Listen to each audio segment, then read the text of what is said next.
On va passer au débrief de ce match, victoire de la France, 3-1. On a pris le plateau, on voulait prendre le plateau à la fin, là, dans les dernières minutes. Puis après, il y a eu des rebondissements. Il y a eu le péno de la Pologne à retirer, etc. Avec le but d'Mbappé aussi en toute fin de match. Bon, on a un petit peu paniqué en première mi-temps, mais finalement ça a déroulé. 3-1, serein. Vous avez pensé quoi de ce match, messieurs? Serein, oui, parce que quand tu vois le résultat, quand tu vois que le but de la Pologne a été marqué à la 98e minute ou quoi, tu dis que le match était serein. Mais bon, l'équipe de France n'a pas été tout repos parce qu'on a eu un temps fort polonais pendant un moment où ils ont pas mal attaqué, notamment, je crois, au retour de la pause. Non, c'était surtout... Même avant, justement. Avant, Il y avait eu un petit temps fort polonais, mais dans le jeu, ça tenait. Il y a quelques points faibles sur certains secteurs, quelques joueurs qui marchent. On va pas citer de nom. Mais non, sinon, sur l'ensemble du match, c'était très... on peut dire oui, maîtrisé, on peut le dire un peu. Tu fais la fine bouche un peu, je trouve. C'est ton avis, Aurélien, toi? Ça n'a pas l'air d'être ton avis. Bah non, mais si, mais faut être évidemment content. Déjà, on est qualifié. Bien sûr, quart de finale. Voilà, quart de finale. C'était un match qu'on pouvait redouter, pas parce que l'adversaire était incroyablement fort, mais parce qu'il allait proposer un jeu restrictif, enfin ce qu'on pensait. Alors ils ont eu 20 bonnes minutes, c'était un peu nouveau par rapport au début de la compétition, mais mine de rien, la France a fait le boulot. On aurait signé tous pour un 3-1, même si le dernier but, voilà, il est marqué à la fin. Donc il y a de quoi être très content. Et plus que jamais, on fait partie des favoris de la compète. Oui, il y a quand même eu énormément de bonnes choses contre la Pologne. Voilà, le plus important sur ce match-là, on savait ça allait être la patience. La patience, c'était vraiment le mot d'ordre parce qu'on savait que derrière, ça allait bétonner. Même si voilà, il y a eu 15-20 minutes en première période où la Pologne a finalement à jouer. Et c'est là qu'on a eu un peu peur, d'ailleurs. Là où on s'est fait peur, où il y a eu quelques situations. Mais finalement, on s'en est bien sorti. On a su faire le dos rond à ce moment-là. Et vraiment, non, il y a beaucoup de positifs. Voilà, ce but à la fin, bon, il entache un peu la prestation finale, puisque sinon, on serait sorti à 3-0. C'est anecdotique. Hein. Mais c'est un peu assez anecdotique, voilà. Mais non, globalement, très bien. On a su vraiment résister à cette équipe de Pologne quand la seule fois où elle a joué. Et puis voilà, Ton avis aussi, fait mal quand on a pu, quoi. Ouais, je suis d'accord. En plus, moi, ce qui m'a surpris, c'est que le match, c'était pas du tout ce qu'on attendait, en fait. Parce qu'avant la rencontre, où nous vendait une équipe de Pologne qui allait faire que défendre, et on avait même les infos comme quoi ils avaient travaillé les pénaltys, etc. Au final, quand tu regardes sur le match, ils ont eu beaucoup plus la balle que dans les phases de poule. Ils ont même été plus dangereux. Et du coup, j'ai l'impression que c'était peut-être pas ce qu'ils attendaient. Ils s'attendaient peut-être, eux, à avoir une rencontre où ils vont être tous regroupés en défense. Et le fait de les faire jouer, peut-être que ça nous a libéré des espaces. On voit sur les 2 buts notamment où Mbappé, etc., ils ont plus d'espace. Donc je pense que j'ai l'impression que notre approche du match, elle a été pertinente sur ce coup-là. On les a pas mis dans leur zone de confort. Et donc du coup, je trouve que c'est plutôt positif. De toute façon, on sait très bien qu'avec Deschamps, on va jamais faire un pressing haut. On va pas les étouffer dans leur camp. On a joué comme d'hab, bloc médian. On les laissait faire les 2-3 passes en défense. Donc il y avait de la place effectivement devant. Mais même sur la possession, on aurait pu croire qu'on allait récupérer le ballon, avoir une possession assez stérile en faisant comme on faisait d'habitude. On va à droite, puis à gauche, on va à droite, puis à gauche, avec des centres. Et là, au final, on a joué en transition parfois, on leur a laissé le ballon, etc. Donc je trouve que l'approche, elle a été très réussie. Ouais. Et ce qui est intéressant aussi sur ce match, c'est le timing des buts, parce que le but de Giroud arrive pile poil après le temps fort des Polonais.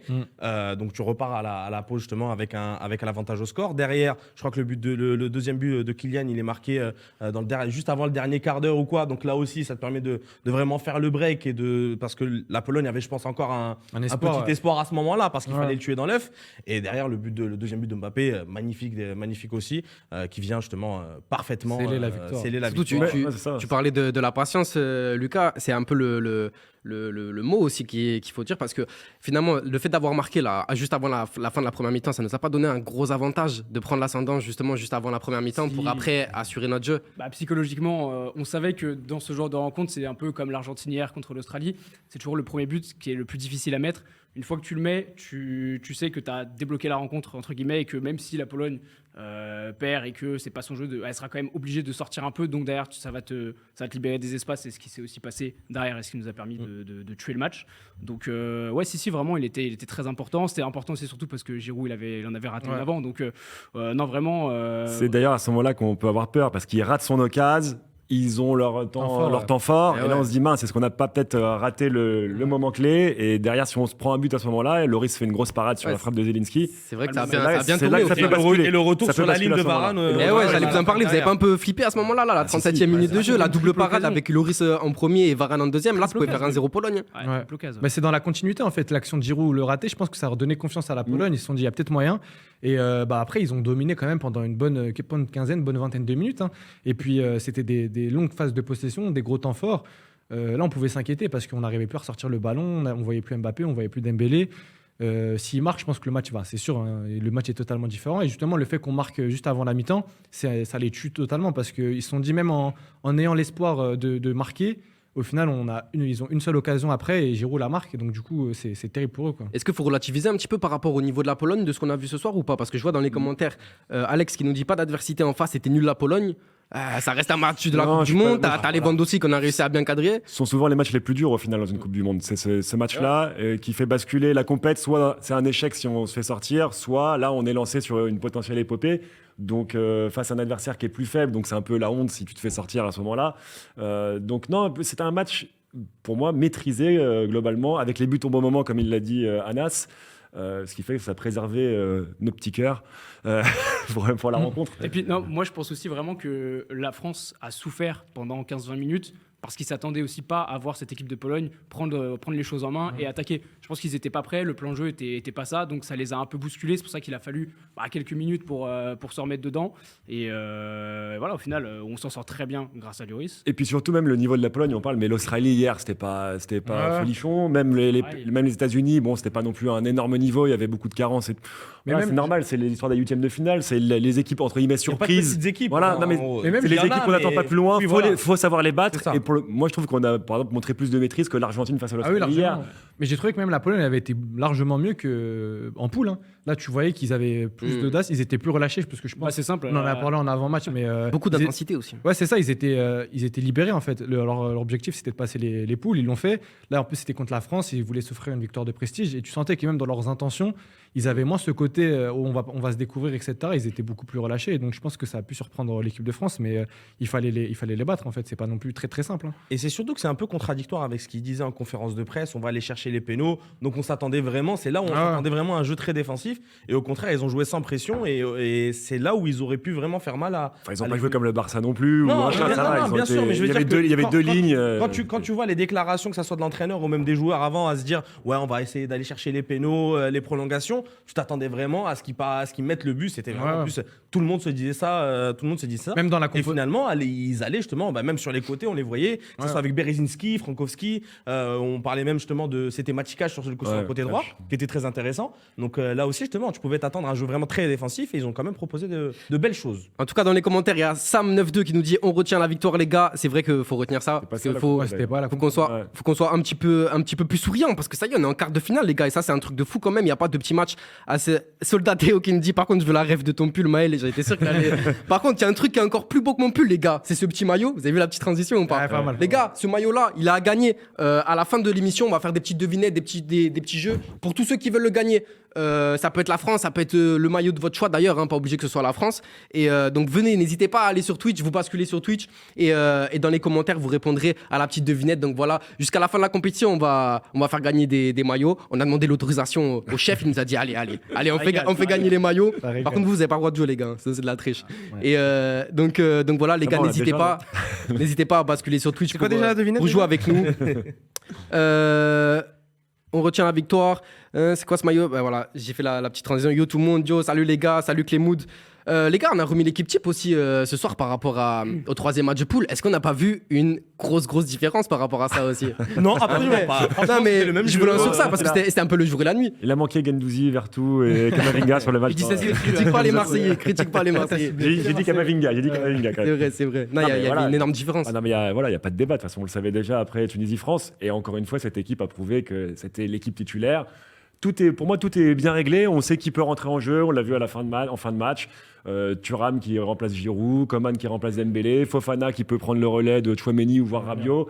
Donc je trouve que tout est bien calé, quoi. Mais même en plus pour les remplaçants, vu que tu en parles, là on a vu sur leur rentrée, par exemple Fofana qui avait été très mauvais face à la Tunisie. Ouais. Là il a été beaucoup plus rassurant, mais même si c'est totalement logique finalement, parce qu'il rentre dans un collectif qui est huilé. Et la compo de départ, en fait, quand tu regardes, tout est parfaitement huilé. Griezmann, il est dans ce rôle-là, il est incroyable. L'attaque, on voit comment ça fonctionne. La défense centrale, tu as les Upamecano, Varane, c'est très solide. Tu as Hernandez qui est toujours là. Quand tu regardes le niveau là, du 11, tu vois très peu d'incohérence en fait. C'est pour ça, parce que beaucoup ont tapé sur la profondeur de banc. On se dit qu'avec ce banc-là, en fait, on a que 11 joueurs de haut niveau Ouais. et le reste, ça peut pas. Non, ça peut 13-14. pas être compétitif. Mais tu vois quand même justement que quand ces joueurs-là rentrent en jeu, comme il l'a dit, dans un collectif bien huilé, les joueurs se connaissent bien et lui, il a juste à s'adapter à ces connaissances-là, bah, finalement, ils peuvent apporter quelque chose. On l'a vu, que ce soit Fofana, quand il prend la place de Tchouaméni dans ce même rôle-là, il réussit à bien se positionner. Thuram aussi sur le couloir gauche, il a laissé un peu justement Mbappé aller dans l'axe. Donc non, c'était vraiment Ouais, cool à voir. et puis Maël aussi, pour continuer dans la continuité de ce que tu as J'aime dit. trop quand tu m'appelles Maël. Ça met un peu la pression, je vais pas te mentir, mais. C'est le prénom. Hein. C'est ton prénom. Ouais. C'est ton prénom, quoi. Ah oui, c'est vrai. Monsieur Lemoine. Comment tu balances mon nom de famille là en direct live? Ça me retrouve à mon adresse. Allez, dis-moi, Lulu. 06. Je suis M. Mais ouais, non, en fait, moi, ce que j'ai bien aimé, je trouve que, en fait, je suis rassuré à tous les niveaux. C'est-à-dire qu'on sent que les joueurs prennent de plus en plus de confiance. Il y a de plus en plus d'automatisme qui s'installent. Et en fait, à tous les niveaux, à toutes les lignes, tous les duos, les trios, en fait, tout fonctionne très très bien. Derrière, on sent que la charnière centrale, c'est solide. Sur les côtés, bon, on y reviendra un peu plus tard, mais bon, Théo, on voit qu'avec Mbappé, ça marche toujours aussi bien. Le duo Rabiot-Chouameni avec Griezmann qui s'insère, franchement, ça marche à merveille. Ouais, c'est Dembélé, la force. Giroud devant, ils font le taf. Dembélé, il est, on l'a jamais vu comme ça. Monstrueux, on va en parler après dans les notes, ouais. les gars, parce qu'après, il y aura la petite partie notes. Vous allez pouvoir noter avec nous. Dembélé, il a été monstrueux. On va noter ça après. Il a dit Lucas, c'est exactement ça en fait. C'est que les interrogations qu'on avait avant le début de la compète, les réponses sont là depuis le début. C'est-à-dire que Upamecano, ouais, il fait le boulot en défense. C'est peut-être même mieux qu'Kipembe en équipe de Ah France oui, jusqu'à on peut le dire, jusqu'à on peut présent. le dire, Rabiot, Chouameni à la place de Kanté, Pogba. Bah, ça fait le boulot. Rabiot est très très bon depuis le début de la compète. Chouameni, il fait le travail. Dembélé qui était un peu, qui était en balance avec demi-teinte, Coman, il a vraiment pris sa place. Heureusement qu'il est là, même sur la première période, pour mettre un peu de danger, parce que ça venait pas trop du côté gauche, malheureusement. Et Griezmann, dans son nouveau rôle hybride, Griezmann, il est fondamental aussi, hein, fondamental. Incroyable. Ouais.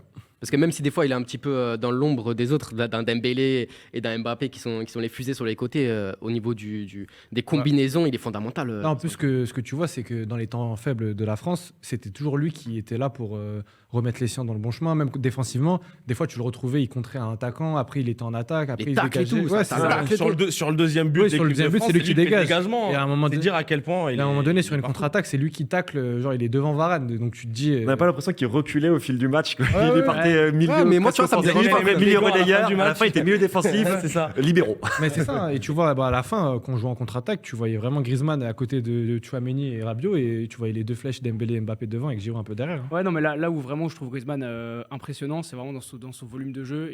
Il couvre tout le terrain. Et à un moment donné, je me souviens, on le voit défendre devant sa surface. La France part en contre-attaque. Et au final, c'est Griezmann qui mène la contre-attaque et qui, je sais plus, qui décale après Giroud ou Mbappé à gauche. Donc vraiment, il est impressionnant dans ce rôle-là et ça lui va à merveille. Et au final, dans ce que vous me dites, j'ai l'impression qu'on a vu un grand match collectif finalement, un match plutôt équilibré dans cette disposition-là. Si vous deviez sortir une ligne, quelle ligne vous a le plus impressionné ce soir? Si vous deviez en choisir une, la défense, le milieu ou l'attaque? Je sais que c'est un peu compliqué parce que justement, on a dit dans ce moment. comme question. Non, moi je trouve pas. Ah ouais Moi, le Allez, milieu, Hanif. moi, le milieu, hein. Je trouve que Tchouaméni Ouais. et Rabiot, ils ont été énormes. Et Griezmann, on vient d'en parler, mais les trois, en fait, ils sont tellement complémentaires. Deschamps, il a ça, il met ça à chaque match. Il est serein, en fait. Il peut partir à la guerre avec les trois. Je trouve qu'ils sont complémentaires dans les profils, dans la création du jeu, dans la récupération. Tchouaméni, il a récupéré un nombre incalculable de ballons. Rabiot, pareil. Griezmann, sa créativité fait que ça lui permet d'orienter finalement le jeu. Je trouve que les trois, ils sont, au fur et à mesure de la compétition, c'était vraiment l'interrogation. Et d'ailleurs, c'était la faiblesse, entre guillemets, de l'équipe de France quand tu voyais la liste. Et au final, sur les 4 matchs qu'on a vus de l'équipe de France dans cette Coupe du Monde, je trouve que c'est leur première force, en fait. Et même ce qui est bien avec la sérénité de Tchouaméni devant la défense, c'est que ça permet notamment à Rabiot d'aller vraiment déborder, que ce soit derrière Théo Hernandez ou Kylian Mbappé. Il y a quelques centres qui ratent derrière, mais au moins il propose justement des choses et il se projette. Le Et c'est volume ce qu'on de jeu de attendait, Rabiot exactement. est On ne énorme. s'attendait pas vraiment à ça et tant mieux d'ailleurs.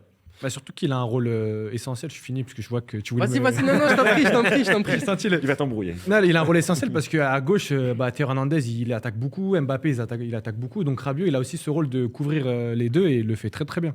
Au niveau de la physionomie de cette équipe, là, vous n'avez pas l'impression de voir aussi quelques ressemblances avec l'équipe de 2018, justement? Je parle aussi du troisième but là, marqué par Mbappé. Finalement, c'est une contre-attaque. On sait que ça peut être une force de notre jeu et c'est ce qui a fait la force de l'équipe de France en 2018. Il y a des similitudes pour vous un petit peu? Elle est beaucoup plus offensive, l'équipe qu'en 2018. C'est ça qui est fou. Non, c'est pas vraiment la même chose. Mais on est je hyper trouve. polyvalent. T'avais déjà Ouais. pas Dembélé, justement. Il n'y avait pas titulaire, Dembélé, voilà. C'était Mbappé les à trois droite. devant, exactement. C'était Mbappé à droite, Matuidi à gauche et Giroud, Griezmann et Griezmann dans un rôle de 10 un peu plus haut, mais il y avait Kanté, Pogba derrière. Non, je trouve qu'il y a beaucoup plus de maîtrise dans cette équipe de France 2022. Plus d'équilibre. Ouais. Enfin, plus d'équilibre. je trouve. C'est même sur les latéraux finalement, il y a plus de il y a pas Lucas Hernandez. Finalement, on est blessé. polyvalent en fait. On Ah arrive non, à avoir mais la ouais. maîtrise du jeu avec le ballon, on arrive aussi à. Ouais, non mais faut être trop content. On est très très Et même au bon. niveau de la profondeur de banc, par rapport aux joueurs qui sont rentrés. Non, franchement, moi, même les joueurs qui sont rentrés, ils ont déjà, tu fais rentrer Coman, tu as la chance de faire rentrer Coman, Thuram, Fofana, c'est très intéressant. Même Disasi à la fin qui est rentré à la place de Koundé. Là, Ça t'exagères prouve un aussi peu. que. Non, mais justement, j'allais relativiser sur le cas d'Isasi parce que déjà, ça prouve aussi que Pavard n'est plus dans les plans de Deschamps. Ouais. Et c'est ça aussi une petite réponse qu'on peut avoir.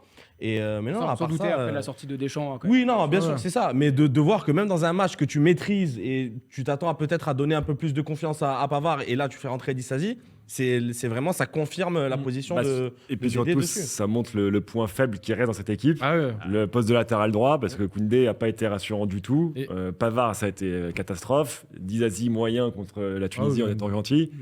Donc c'est le point noir de l'équipe. Mais pour le moment, il est bien compensé. Et aussi parce que Dembélé, il défend comme on l'a rarement Ouais, vu bah, c'est défendre. ça. Mais quand Dembélé ne défend pas ou a un errement à un moment donné, tu vois que c'est beaucoup plus compliqué. Bah, l'action de la Pologne, ça passe sur Koundé qui en 1 contre 1 est quand même largement en difficulté.